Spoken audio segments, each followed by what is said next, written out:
She texted, "We are pregnant." Then I saw her best friend's post congratulating her and another man.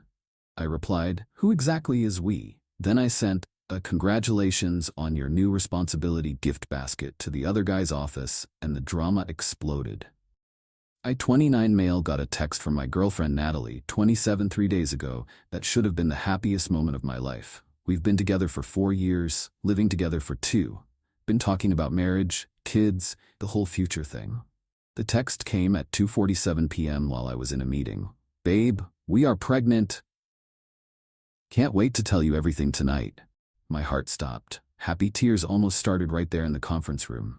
Managed to text back, "OMG, this is incredible. I love you so much. Can't wait to celebrate tonight." Spent the rest of the day floating. Told my assistant I'd be leaving early. Stopped by the fancy wine shop to get sparkling grape juice, the expensive stuff. Hit up the florist for 24 roses. Even grabbed a tiny pair of baby shoes from the boutique next door, because I couldn't help myself. Got home at 5:30. Natalie wasn't there yet. Started setting up, candles, flowers, the works. While waiting, did what any excited almost dad would do. Opened Instagram to see if she'd posted anything. She hadn't, but her best friend Rochelle had. The post was from 2 hours ago. A picture of Natalie with some guy I recognized, Garrett, from her CrossFit gym. She's holding up a pregnancy test. He's got his hand on her stomach, both grinning like idiots. Caption, "So beyond happy for these two. Secret's finally out. Baby Morrison coming next summer." At Natalie B. Garrett Strong 24, "You guys are going to be amazing parents. Love you both. Baby Morrison." Garrett's last name is Morrison. I sat there staring at my phone for probably 10 minutes. Read it over and over. Checked the tagged profiles to make sure it was really them. It was. The tiny baby shoes were still sitting on the counter. Texted Natalie, "Hey, quick question. Who exactly is we in We Are Pregnant?" Read at 5:52 p.m. No response. She came home at 6:15, saw the whole setup, and her face went white. Not the happy surprise I'd planned for. "You saw Rochelle's post?" Not a question. "Yeah." She started crying, but not sorry tears. Angry tears. "She wasn't supposed to post that yet. I was going to tell you the right way." "The right way? To tell me my girlfriend is pregnant with another man's baby?" "How long?" was all I managed. It's complicated." "How long?" 3 months. But I was going to end it. I swear, it just happened. 3 months. We'd been planning our vacation to Spain during those 3 months. She'd been telling me she loved me every night for 3 months while screwing Garrett at the gym. I asked her to leave. She refused. Said it was her apartment too. "It's not. Lease is in my name. She just pays me half the rent." Said we need to talk about this like adults. "Fine, let's be adults." "Are you keeping it?" "Yes." "Does Garrett know?" "Yes." He's excited." "Are you leaving me for him?" This is where it got interesting. "No, I love you. This was just a mistake. He's not you. You're the one I want to build a life with." I laughed. "Couldn't help it, but you're having his baby. We can make this work. Plenty of blended families exist. You'd be such a good stepdad." Stepdad? To the baby she conceived while cheating on me. That she announced to me as "We are pregnant." I told her to pack a bag and stay with Rochelle. She cried harder, but eventually left. Kept texting me all night about how I was overreacting, how modern families come in all shapes, how love conquers all. Blocked her at midnight. Yesterday I did something petty, maybe stupid. Definitely satisfying. Found Garrett's LinkedIn. Works at some tech startup. One of those we're a family places with bean bags and craft beer on tap. Sent them a congratulations gift basket. The big one. Balloons, chocolates, the works. Card read, "Congratulations on your upcoming fatherhood, Garrett. So exciting that you and Natalie are expecting. Wishing you both all the best as you start your family together. Take care of her. She's going to need all the support she can get." The ex-boyfriend. Had it delivered this morning. My phone has been blowing up since lunch. Apparently Garrett hadn't told anyone at work yet. Also apparently he has a girlfriend. Had. Past tense. Natalie's been calling from Rochelle's phone. Left a voicemail screaming about how I've ruined everything and destroyed an innocent man's life. Innocent? He knew about me. Her Instagram is full of our photos. She's coming by tomorrow to get her stuff. This should be fun. We'll update after the confrontation. Still processing that she really thought I'd raise another man's baby while she played house with both of us. Update 1, holy hell, the entitlement is off the charts. So Natalie came to get her stuff yesterday. But not alone. She brought a whole crew, Rochelle, her mother Sandra, and, plot twist, Garrett. They showed up at 10 a.m. I'd already packed her things, everything in labeled boxes by the door. Was planning a quick handoff. Instead, got a full intervention. Sandra started immediately. Now, sweetie, I know you're hurt, but throwing away 4 years over a little mistake? That's not the man I know. A little mistake. Getting pregnant by another man is a little mistake. I stayed calm. Sandra, she can take her boxes and go. This isn't a discussion. That's when Garrett stepped forward. This walking CrossFit cliché in his gym branded everything. Bro, we need to talk man to man. Bro? Really? Actually, we don't. Take the boxes. Leave.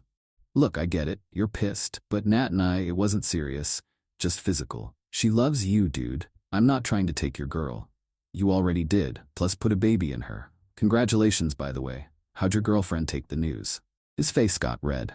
That was messed up, man. She left me, lost my job too. They said the drama was disruptive to company culture. Wait, he lost his job?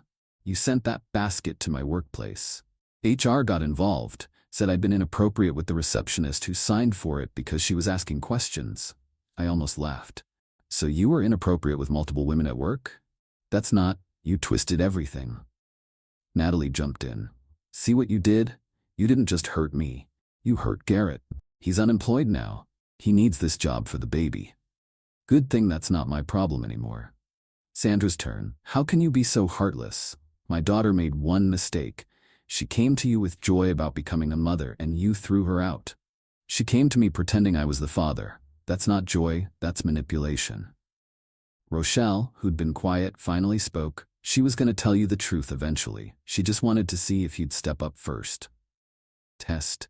It was a test. She wanted to see if I'd step up to raise another man's child without knowing it. To see if you really loved her unconditionally. The apartment hallway wasn't the place for this. I started moving boxes out. They kept talking. Natalie grabbed my arm. Please. I'll do anything. Counseling, therapy, whatever you need. Just don't throw us away. Us? Me and you. What we have. We don't have anything. You made sure of that when you spent 3 months with Garrett. It was just sex. You're the one I want to marry. Garrett made a sound. Apparently he didn't know about the marriage part. You told me you loved me, he said to Natalie. I do, but differently. You're my passion. He's my stability. Stability. I'm stability. Like a savings account or a good insurance policy. Sandra tried again. Think about the baby. It needs a stable home. 2 incomes. You make good money, sweetie. Garrett's between jobs. Natalie's part-time at the boutique doesn't cover much. You could provide. Stop. Are you seriously asking me to financially support Natalie and Garrett's baby? Not support. Just help. Until Garrett finds work, for the baby's sake. The audacity. They wanted me to bankroll their love child. No, you're being selfish, Natalie screamed. I gave you 4 years, and you're throwing me out over one mistake? While I'm pregnant? You're not homeless. You have Garrett. Oh wait, he's unemployed. You have your mom, Rochelle. Figure it out. More yelling. Neighbors started peeking out. I kept loading boxes, finally got everything out. Natalie was sobbing. Garrett looked uncomfortable. Sandra was calling me names I won't repeat. Rochelle was filming everything for some reason. As they were leaving, Natalie turned back. You'll regret this. When you're alone and I have a beautiful family, you'll see what you threw away. I threw away nothing. You threw away everything. Good luck. Last night, got a text from an unknown number. Garrett. Hey man, weird situation, but can I ask you something? Did she ever cheat before? Just wondering what I'm getting into here. I didn't respond, but the fact that he's already questioning her tells me everything. This morning, woke up to 47 Facebook notifications. Rochelle posted her video. Edited, of course. Shows me being cold and heartless to a pregnant woman. Cut out all context. The comments are wild. Half calling me trash, half asking what the full story is. I haven't responded, but I did make one post, a screenshot of Rochelle's original congratulations post about baby Morrison. Tagged everyone who commented on her video. The tide turned pretty quick after that. Going to look at changing my locks today. Feel like this isn't over. Update 2. Called it. It wasn't over. The Facebook drama died down after people realized Natalie was pregnant by another man. Even her supporters couldn't spin that. But the real-world drama? That escalated. First, the financial harassment started. Texts from Natalie about our bills. Apparently, she'd been putting her car insurance, phone bill, and credit card payments on autopay from my account for 2 years. Never noticed, because it all came out the same day as utilities and rent. Canceled everything immediately. Total? $473 a month I'd been covering without realizing. She flipped. Showed up at my apartment Wednesday night, banging on the door. My phone got shut off. My insurance lapsed. What did you do? Stop paying your bills. We're not together anymore, remember? You can't just cut me off without warning. I'm pregnant. With Garrett's baby. He can pay your bills. He doesn't have a job because of you. The entitlement was staggering. I was somehow responsible for her cheating, her pregnancy, her bills, her affair partner's unemployment. Told her to leave or I'd call the cops. She left, but not before screaming that I'd see what happens when you mess with a pregnant woman. Thursday, I found out what that meant. Got called into HR at work. Someone had sent an anonymous email claiming I was harassing a pregnant former partner and creating a hostile work environment by spreading revenge porn. The revenge porn? Rochelle's own Instagram post that I screenshotted. Luckily, my HR rep Janet is competent. I showed her everything. The "we're pregnant" text, Rochelle's post, the timeline. She actually laughed when she realized the harassment was me not paying my ex's bills. Let me guess, she said. She's trying to get you fired so she can claim you owe her support? Bingo. HR closed the complaint. Janet suggested I document everything. Already was, but started being more thorough. Friday was quiet. Too quiet. Saturday morning, I understood why. Woke up to my car covered in shaving cream. Nasty messages written all over. Deadbeat, abandoner, real men step up, building has cameras, pulled the footage with security. Clear as day, Rochelle and 2 other women I didn't recognize.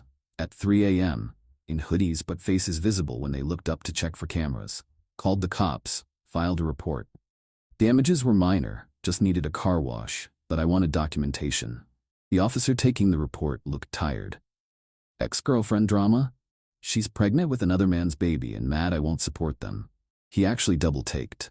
Come again? Explained the situation. He shook his head. In 20 years, I've never heard that one. While he was writing up the report, my phone rang. Sandra, you called the police? On pregnant Natalie's friends? On vandals who damaged my property. Being friends with a pregnant woman doesn't make you immune to laws. They were just expressing frustration. You've made my daughter's life impossible. Garrett made her life complicated. She made it impossible. Garrett can't even help. You got him fired. Garrett got himself fired. I just sent a congratulations basket. To his workplace. Where else would I send it? I don't have his home address. She hung up on me. Sunday, yesterday, was the peak. I was at the grocery store when I ran into Natalie, visibly pregnant now, with Garrett, shopping. Tried to avoid them, but she saw me. Came right over, Garrett trailing behind, looking uncomfortable. This is what you're forcing me to do, she hissed. Shop at discount stores because I can't afford anything else. It was a regular grocery store, not even a discount one. Natalie, please leave me alone. Look at me. Look. I'm pregnant and shopping for generic brands because you abandoned me. People were staring. I stayed calm. You're pregnant by him, pointing at Garrett, who you chose. I didn't abandon anyone. You promised to love me forever, and you promised to be faithful. Guess we both lied. Garrett finally spoke. Dude, can't you just help out a little? For old time's sake? Old time's sake? The audacity. Are you seriously asking me to pay for your baby? Not pay for, just help. Like maybe rehire me at your company? I don't own a company, I'm a senior analyst. But you have connections, you could get me hired. They wanted me to, 1, pay Natalie's bills. 2, get Garrett a job. 3, presumably support their baby 4B. The entitlement was breathtaking. No, to all of it, stop contacting me. Started walking away. Natalie followed, crying loudly. Full performance. How can you be so cruel? I loved you. An older woman shopping nearby piped up. Honey, are you okay? Is this man bothering you? Natalie saw her chance. He abandoned me while pregnant. I turned to the woman. She's pregnant by that man, pointing at Garrett. She cheated. I left. Now they want money. The woman looked at Natalie, at Garrett, at me.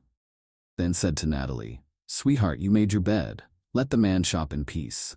Natalie's face was priceless. Left the store without finishing my shopping. Went to a different one across town.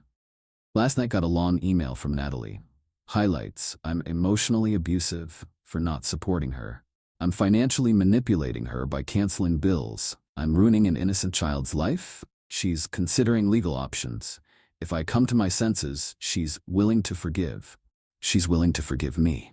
Forwarded it all to my lawyer friend Marcus. His response: "LOL. She has no case. Keep documenting. Maybe consider a restraining order if this escalates." This morning, woke up to a text from my mom. Natalie had somehow gotten her number and called her. Tried to get my mother on her side. Mom's response to her: "You cheated on my son and got pregnant by another man. What exactly do you want me to say to him?" Apparently Natalie hung up crying. Mom to me: "I never liked her anyway. Too much vocal fry." So that's where we are. My ex is pregnant by her affair partner. They both want me to fund their life, and they're escalating because I won't. Next step is probably the restraining order.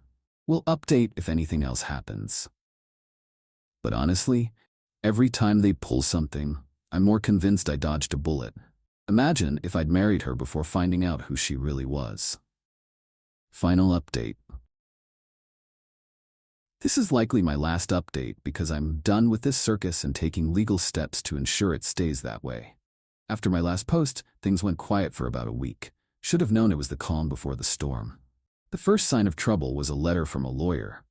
Not a good lawyer, the kind that advertises on bus benches. Natalie was exploring her options regarding financial support given the length of relationship and established precedent of fiscal responsibility. Basically, she wanted palimony in a state that doesn't recognize palimony. Marcus laughed for 5 solid minutes when I showed him. Sent back a formal £1 letter with legal precedents showing she had zero case. That's when the real crazy started. Natalie and Garrett showed up at my workplace, inside the building. Somehow talked their way past security. I was coming back from lunch and there they were in the lobby. Natalie crying loudly about being abandoned while pregnant to anyone who'd listen. Security was already moving toward them when I arrived. I just pointed and said, "Those two are trespassing. Please remove them." The scene Natalie made while being escorted out was Oscar-worthy. Garrett tried to slip me an envelope during the chaos. Security took it instead. It was a payment plan for me to contribute to prenatal care. They wanted $500 a month for another man's baby. My company's head of security, Mike, pulled me aside after. "Get a restraining order. Now, this won't stop." He was right. That night, around 11 p.m., my doorbell camera started going nuts. Garrett was there, clearly drunk, yelling about man stuff and stepping up and how I needed to take responsibility for another man's baby. I called the cops. He was gone before they arrived, but I had the footage, added it to my restraining order file. The next day, got a call from my landlord. Someone had called claiming I was running a drug operation out of my apartment. Anonymous tip, of course. Landlord knew it was BS but had to check. I showed him my documentation folder. He actually gave me a discount on next month's rent for the entertainment value. Then came the social media nuclear option. Natalie started a TikTok series, dating while pregnant, abandoned single mom. She never mentioned Garrett was the father. Implied I was. Talked about how her ex left when she announced the pregnancy and how some men can't handle responsibility. The comments were brutal. Hundreds of people calling me unnamed but clearly implied trash. Some eagle-eyed viewers noticed Garrett in the background of one video and started asking questions. She deleted those comments. One comment she couldn't delete was from Garrett's ex-girlfriend, Ashley. "Girl, you got pregnant by my boyfriend while you both had partners. Stop playing victim." The video went differently after that. But the final straw came last Monday. I got home to find an envelope under my door. Inside were ultrasound photos and a note. "Your last chance to be part of something beautiful. Don't let pride ruin 3 lives. N. 3 lives. Her, Garrett, and baby. Not mine." That's when I knew this would never stop. They genuinely believed I should fund their family. Tuesday morning, filed for a restraining order. Had enough documentation to wallpaper my apartment. Judge granted it immediately. Both Natalie and Garrett are prohibited from contacting me directly or indirectly, coming near my home or workplace. Wednesday they were served. Thursday, Rochelle texted from a new number. "You got them arrested? Natalie is pregnant." They weren't arrested, they were served papers, but apparently Natalie had a meltdown so severe when served that someone called 911. Paramedics came, she refused transport, made another scene. Friday, Sandra left me a voicemail. "I hope you're happy. My daughter is on bed rest from the stress you caused. That baby's health is on your conscience. The baby I didn't conceive. With the woman who cheated, that's on my conscience." Yesterday ran into a mutual friend, Derek. He looked exhausted. "Dude, I'm sorry about all of it. Just wanted you to know, not everyone believes her story." "Thanks. How bad is it?" "Bad. She's telling everyone you manipulated her into getting pregnant, then abandoned her when she needed you most. Garrett's backing her up, but he's also been on Tinder. My roommate matched with him. His bio says complicated situation but ready for something real." So Garrett's already shopping for replacement support while Natalie thinks they're building a family. Today I'm done. Restraining order is in place. Changed my phone number, deleted all social media, told HR about the order so they know to refuse any entry attempts. The entitlement never stopped. Right until the end, they genuinely believed I should. Pay for another man's baby. Support the woman who cheated on me. Fund the life of the man she cheated with. Do it all with a smile. The most insane part? They really thought I would. That's the level of delusion we're dealing with. To everyone asking why I sent the basket to Garrett's work, I don't regret it. He knew about me. He made his choices. He faced consequences. That's life. Some called me petty. Maybe. But I'd rather be petty than be a doormat raising another man's kid while being lied to. Natalie wanted to have her cake and eat it too. Keep me as the stable provider while having her passion with Garrett. When that exploded, she tried to guilt, manipulate, and harass me into compliance. She learned that actions have consequences. Garrett learned that affairs have costs. They both learned I'm not a savings account with legs. I'm moving on. Dating isn't on my radar yet, but I'm in therapy working through the betrayal. Started a new hobby, woodworking, got a promotion at work. Turns out documenting everything made me look incredibly organized to leadership. And honestly, I'm happier than I've been in years. Sometimes the best revenge isn't elaborate schemes. It's just refusing to be anyone's plan B, safety net, or wallet. Natalie's baby is due in 3 months. Not my circus, not my monkeys. Garrett's problem now. Though based on his Tinder profile, she might be a single mom after all. That's karma, not revenge. And it's not my problem. Peace out. Thanks for following this insane journey.